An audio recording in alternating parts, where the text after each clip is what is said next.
we should be prepared. We should be prepared for any event, just like any other country in this world. We have to have a military that can really protect the people and the integrity of this republic.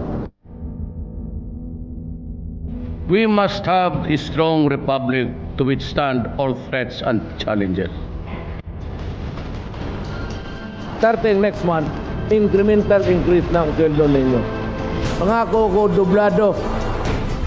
Siguraduhin ko lang na pagka tapos kong presidente, pwede na tayo maghamon baski kanino ng gera. We can challenge everybody.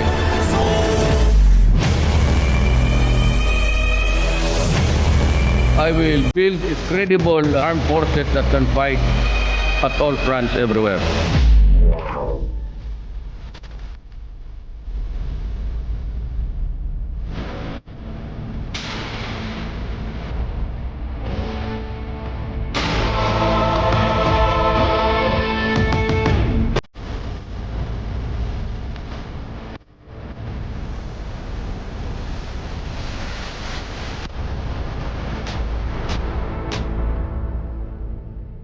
I will leave the Philippines with a very strong military.